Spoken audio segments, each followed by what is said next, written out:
Hey, welcome to Draft Academy. My name is Mike. In this tutorial, I want to talk to you guys about working with numbers in JavaScript. Numbers are extremely important in any programming language, and a lot of times, especially in JavaScript, you're going to want to be using numbers, storing them, doing math with different numbers. So I'm going to show you how you can do things like that. Most basic form of a number is just typing out the number like this. So here I'm using this document.write command, and I'm just having it print out this number.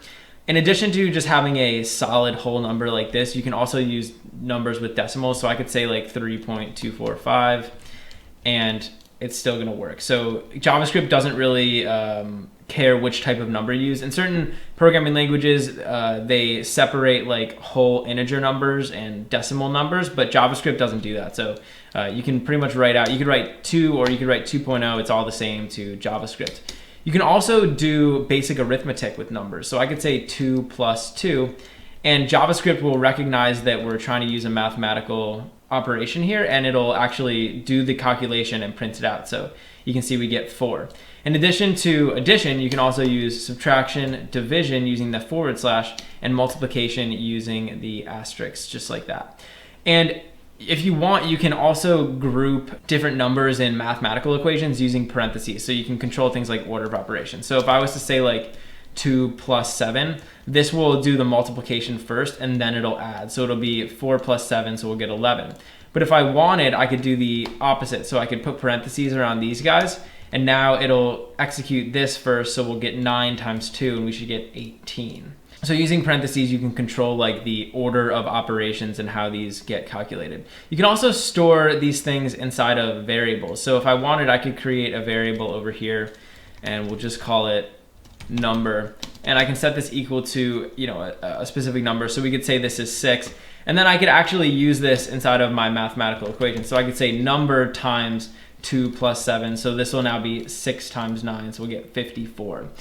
And you can mix and match, you can use all sorts of different variables, and you could do different things with different variables. There's also a couple other operators that we could use. So if I wanted, I could just get other information. So for example, if I used 3 and then I said this %, what this is called the modulus operator. So this will actually divide these numbers, and then it'll give me the remainder. So 3 divided by 2 is going to be 1 with a remainder of 1. And so this is just going to return 1. If I made this a 11, this should just be, again, 1 because we have a remainder of 1. So that's sort of the basic operators that you can use as far as like arithmetic goes with JavaScript. There's also a bunch of math methods that we can use. So there's a lot of like mathematical operations that you're going to want to do if you're working with these numbers, and you can use special methods to do them. And a method is basically just like a little snippet of code that you can run, and the method will perform specific operations for you. And we can actually pass these methods different information. So let's just work with this number down here, and I'm just going to make this 2. So we can use specific methods, and I want to show you guys just some common methods that you're going to use. The first one is absolute value. So if I had a -2 up here, I can actually use this absolute value method. So I want to say math, and every time you're using a math method, you need to say math dot abs. So this is the name of the function, or the name of the method. And then inside of parentheses, I can pass this a value. So I'm going to pass it this number variable that we created up here. What this will do is it'll just return the absolute value of the number. So we should just get 2. So, if this is negative or positive, it just returns like the absolute value. You can also use other methods. So this one is called max. And in here, you could pass 2 numbers. So I could give this 2 numbers and it'll spit out the maximum. So I could say number and I could say 4. And so what this should do is it'll print out whichever number is bigger. And in our case, this is -2, so it should print out 4.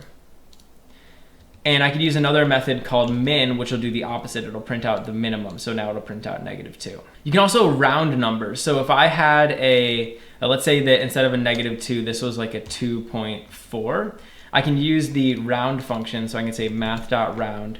And we're just going to give this one parameter, which is going to be number. And this will round this number according to standard rounding rules. So if it's 0.4 or lower, it'll round down. If it's 0.5 or higher, it'll round up. So just like that. And so round obviously can be pretty useful. You can also use another method called POW, and this is like power. So I could pass a specific number into here, and then I could pass in which power I wanted to take that to. So I can say number, and we'll take it to the third power. So this will just be 2 raised to the third power. And you'll see here that we get 8 because 2 cubed is going to be 8. And you can do the opposite. So I could say square root, and then I could pass in a number like, for example, 36. And now this will give me the square root of 36. So we'll get 6. There's one more method I want to show you guys, which can be pretty useful, and it's the random method. And this random method will basically return a random number between 0 and 1. So it'll return like a decimal number. So you can see like over here, as I refresh the page, it's returning all of these different random numbers. And it's returning these numbers in decimal format. So basically you can get whatever numbers you want from this. So for example, I could use some arithmetic. So I could say math.random times 10. And now this will give me a whole number. And I can also just round these numbers. So I could say like math.round, and then inside of here, I can pass this entire value. So I'm saying math.round, and I'm rounding this entire number, right? So you can kind of like embed these functions inside of each other. And so now we're just gonna get a whole number. So this would be equivalent to like rolling a 10-sided die, right? We're getting a random number between 1 and 10, or 0 and 10. So those are some basic math methods. Obviously, when you're working with numbers, like these can be really useful. And it really just like takes a lot of the hassle out of doing some common mathematical operations. Hey, thanks for watching. If you enjoyed the video, please leave a like and subscribe to Draft Academy to be the first to know when we release new content. Also, we're always looking to improve, so if you have any constructive criticism or questions or anything, leave a comment below. Finally, if you're enjoying Draft Academy and you want to help us grow, head over to draftacademy.com/contribute and invest in our future.